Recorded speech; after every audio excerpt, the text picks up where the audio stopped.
What up, Taurus? Oh, the mask. My fellow Taurians. So it's as if half of us is masked and the other half is just in the dark. Perhaps it's the mask that's creating the darkness. Look, the dead end. Maybe it's half of the mask that's in the dead end. It's almost like, okay, we're calling for help. The face under the mask is calling for some help. Like, please release me. I need to see some color. It's like we're at this dead end where all we see is darkness. It's like, I need to see some color. And then look at this, the eternal child. It's like we're coming from the darkness. Here's the hands, and here's the light, and this is the connection with the spirit. Oh, look at this, the light and the dark. This is the sword. This is some kind of truth coming. Sustainer.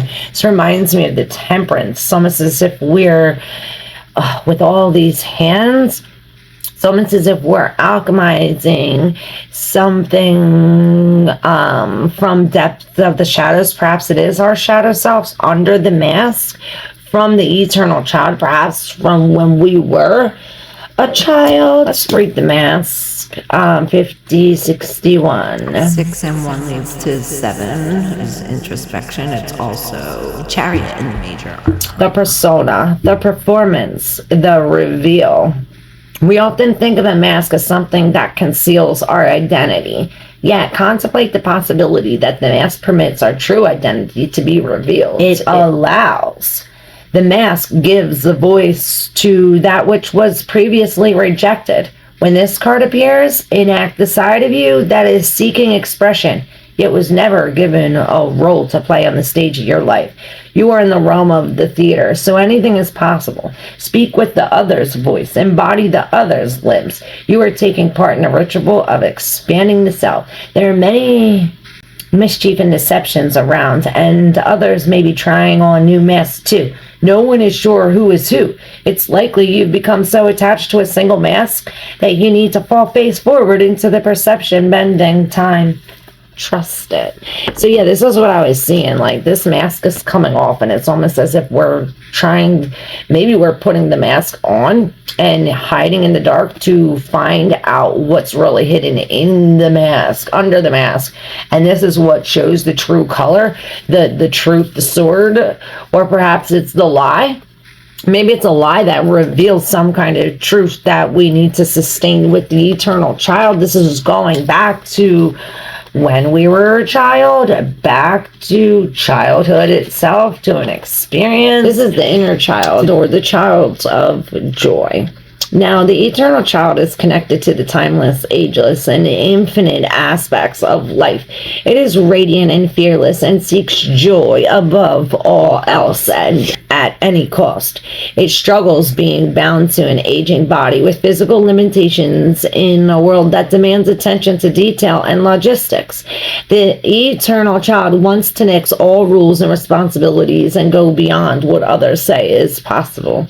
It wants to return with plenty of friends to the land of the free, where divine wine and creativity pour from the earth and the sky. We all want to sip from the well of eternal youth, and this makes the eternal child naturally popular, perhaps even famous. The eternal child glimmers. It reminds us of what is possible, what is magical about this precious life. And this is what we're doing. We're going back to the time. Maybe we're going back to the time where we were a child. What did we love to do? What did we dream of? What were our desires? What were our feelings? You know, it reminds me of the one life, how we were saying how our brain is like a computer and we pick these memories out. Like, if we don't like this memory, regardless of whether we like it or not, we change the memory subconsciously. So if we didn't like it, 4 o'clock when I looked, if we didn't like it, we could pick it out and change it. It's like nothing's permanent. And this is what this is saying. Perhaps we are going into the sacral chakra, truth into our actions. Perhaps we're going to the dead end, to where the dead end, XL, extra large. Maybe this is the big thing, the closed door, the final chapter, the impasse. Contrary to what its name implies, the dead end is very much alive. It is a force that stops us from moving forward as planned. It is thick, dense, uncompromising, a wall beyond all walls. With every bramble, thorn, and stone, it simply states, "No more, child. You have reached the last page of this chapter." It is natural to resist its very resistance and struggle even harder to make our way, to prove our point, to hold on to what was. In this way, we fight with life itself. From a mythic perspective, the end you face is very much a beginning. There are doors opening all around you, just not the one you planned on walking through. If you are honest and courageous enough to accept, adjust, and adapt, the dead end becomes known as life's beginning. And this is just what this is. It's like life beginnings comes from when we go beyond the depths of the mask to find out what the truth is in our eternal child, what's underneath here, what we're afraid to, what makes us happy, basically, what is our true desires underneath all of it.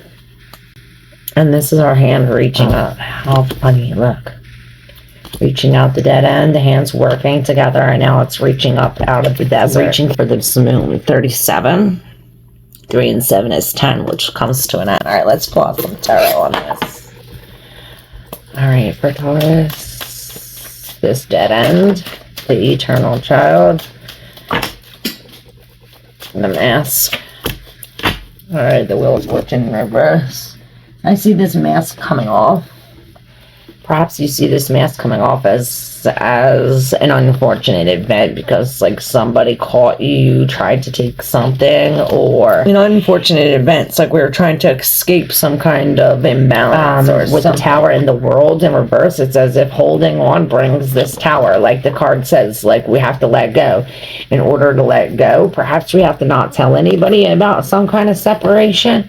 Be in this king, look, these kings, it's as if we have to let go of the passion and come into the stability, into the spirit. Something secure and stable. Perhaps this is telling us to secure you. Maybe this has something to do with the father. Maybe it's coming into the physical and leaving this passion, like what you want. It's like come into your body and feel it. Maybe this is saying not to take risks, to go with what is secure to you. You know, because this king in reverse, he's not taking any risk, and he's definitely not taking any risk. He's not gambling. He has too much to lose. So perhaps this is what's saying, be careful of our actions. We have too much to lose. Stand in our strength. Wow, beautiful reading, Taurus. I hope this was helpful for us, for you. I know it was helpful for me. See, at the bottom of the deck, we have this Empress, and this is the mother. And this is exactly this, knowing your worth. We're not stressing anymore because we know our worth. We're celebrating ourselves. We know what we bring to the table. We know what we have to offer. We're not settling for less. And this is the strength. The confidence inside. Thank you, Taurus. I love you. Don't forget to subscribe. Maybe Leo will be helpful. Thank you. Love you. Bye.